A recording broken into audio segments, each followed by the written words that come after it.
Šiandien specialisto rubrikoje projektas Kauno panorama. Šį projektą vysto įmonė Altas, architektūrą rūpinosi Archispektor architektai. Kodėl nusprendėme parodyti šį objektą? Tokių projektų tikrai nėra daug. Jis yra nedidelis, viso 18 butų ir vieta, jinai kalba pati už save. Tai yra tikrasis Kauno žaliakalnis, istorinė, gera vieta. Laisvės alėją galime pasiekti vos per kelias minutės pėsčiomis, Kauno senamiestį lygiai taip pat. Na ir svarbiausias dalykas tai yra panorama. Tai didžioji butų dalis yra orientuota būtent ir į visą patį geriausią vaizdą, kur matosi ir Žalgirio arena, Laisvės alėja. Žodžiu, čia gyvenantys žmonės tikrai mėgausis tais nuostabiais panoramos vaizdais. Išliekamąją vertę kuria ir pastato architektūra. Tai dabar keliamės į įmonės Archispektras biurą Kaune, senamiestį ir pakalbinsim vieną iš projekto architektų. Labas, Tomai. Labą, Jurai. Ačiū, kad radai laiko su mumis pasikalbėti. Ir noriu iškart tavęs paklausti keletas klausimų apie Kauno panoramos projektą. Tai jūsų Alto vystytojų, jau kiek žinau, vystote antrą projektą. Pirmas jūsų buvo KM18. Taip, mūsų komanda padirbėjo ir tenai. Iš tikrųjų buvo irgi jautrioje aplinkoje projektas ir visai gavosi geras rezultatas su intrigėlė. Kolektyvas pasistengė. Aš prie jo pats asmeniškai nedirbau, bet kolegos dirbo, o toliau tęsiam su šio objektu Kauno panorama. Tai aš kaip suprantu, rezultatais buvo abi šalis patenkintos, tai todėl kartu nusprendėt ir Kauno panoramos projektą vystyti. Taip. Tai kalbant apie Kauno panoramos projektą ir architektūrinius sprendimus, gal tu iš savo pusės papasakot tada, kokia pagrindinė jums kaip architektams buvo užduotis ir kaip apskritai visas vyko tas projektavimas. Tai iš tikrųjų ta unikali vieta ir uždavė mums didžiulį klaustuką, kas galėtų toje vietoje atsidurti. Būtent ši koncepcija, kuri išliko ir vystosi ir statosi šiuo metu, tai buvo išrinkta todėl, kad visas žaliakalnis yra kaip ir mažiukų darinys, o mūsų supa du didesni objektai. Tai jie jau mums užduoda tokį didesnį mastelį. Vėlgi nesinorėjo daryti kažkokio tais labai stambaus daikto, dėl to jį norėjosi sutrupinti. Tai mūsų pagrindinė mintis buvo, kad vis tiek turėtų būti didesnis objektas, kad jis matytųsi, išskirtinis būtų, bet kartu sutrupinti į žaliakalnio tą mastelį. Ir taip būtent gavosi Kauno panoramos. Tai vėlgi buvo vienas iš užsakovo pageidavimų, kad visi butai turėtų terasas. Ir šio objekto orientacija yra labai dėkinga, nes turim labai gerą pagal saulę orientaciją, esam pietiniai, vakariniai, rytiniai pusiai ir visa Kauno panorama taip pat atsiveria. Tai kiekvienas tas butukas turi nuostabų vaizdą.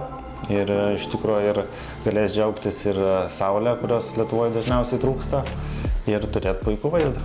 Kalbant apie gyvenimo kokybę, vis tiek tai yra premium daiktas, jau aukštesnės tikrai gerokai klasės būstas. Turim būtuose ir aukštas lubas, turim tokį dalyką kaip parkavimas požeminis, kur iš lifto patenki, kurį nori būti, ar ne, ir aišku, ten ir sandėliukai suplanuoti.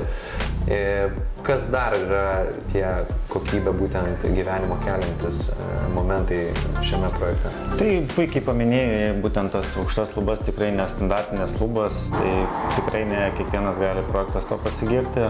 Taip pat panoraminiai tie langai, irgi turėsim daug vitrinų, tai iš visur matysis tas Kauno vaizdas gražus. Tai dar būtų pridėti smagu, kad vystytojas ir su mumis tarėsi ir bendrą interjerą pačių laiptinių bendrų erdvių darome, tai irgi čia daug įdirbio įdėta. Tai tikimės, kad bus, kai ateis į pastatą, tu jausies, kad ten iš tikrųjų yra malonu ateiti, sugrįžti. Taip pat gerbūvis irgi yra gerai apgalvotas, amfiteatras, jo apšvietimas, pačio pastato apšvietimas. Tikrai turėsim kaip ir įspūdingą objektą, kurį matysime iš daug Kauno taškų. Aš iš tikrųjų irgi galiu paminėti, kad mano vienas geras pažįstamas iš Vilniaus keliasi į Kauną gyventi ir tada aš ir susipažinau su šito objektu ir kas jį sužavėjo, būtent tos visos detalės, į ką kreipia dėmesį būtent būtent Altas ar ne vystytojas, tai kaip ir pats paminėjai, ir fasadas, ir apšvietimas, ir augmenija visa, nu, žodžiu, viskas iki tokių dalykų, kur ten ir laidai terasose, rozetėms, visokiausių, kur žmogui ar taip reikės tą dalyką daryti. Tai labai smagu, kad kreipiamas į tai yra dėmesys. Buvome pasikalbėti su Tomu iš Archispektro, o dabar persikeliame į statybų aikštelę ir sveikiname su Benediktu. Labas, Benediktai. Labas. Tai Benediktas yra įmonės Contestus. Statybos techninės priežiūros vadovas.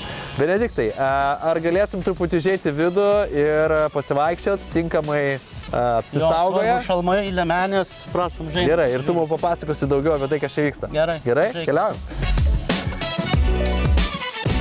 Benediktai, kodėl iš tikrųjų norėjau tave pakalbinti? Tai yra premium lygio projektas Kaune ir labai svarbu visą laiką žmonėm sužinoti, na ir kaip vyko statybos. Tu kaip specialistas papasako, ką Contestus veikia čia ir kokia jūsų funkcija? Šitam objekte UAB Contestus atlieka statybos techninę priežiūrą ir lygiai taip pat atlieka valdymą. Darbas prasideda jau nuo projektavimo.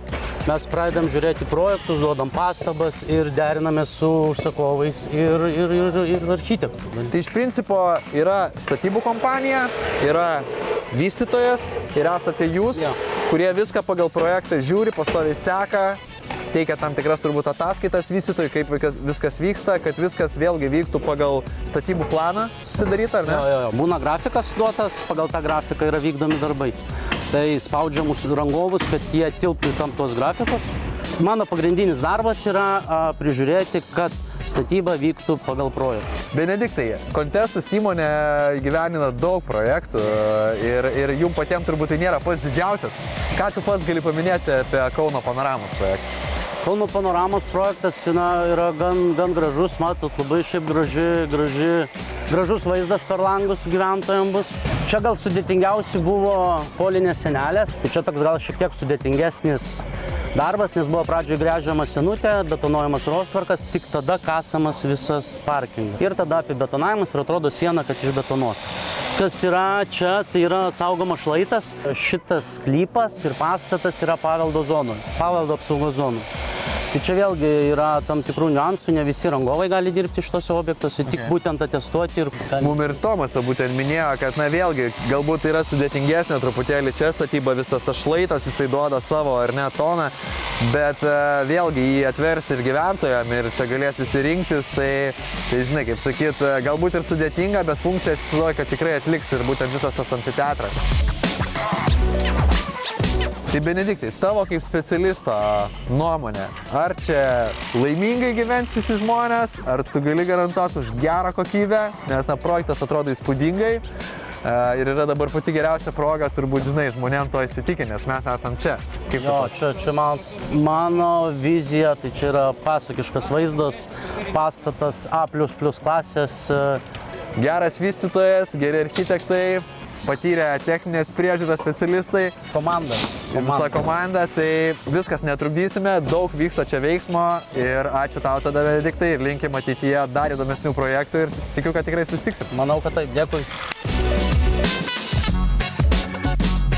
Kai filmuojame šį reportažą, pasitikrinome ir svetainę kaunopanorama.lt ir pasižiūrėjome, kad vis dar yra keli butai, kuriuos galima įsigyti, tai tikrai rekomenduojame, pasižiūrėkite patys, pasikalbėkite su vystytojais Altu.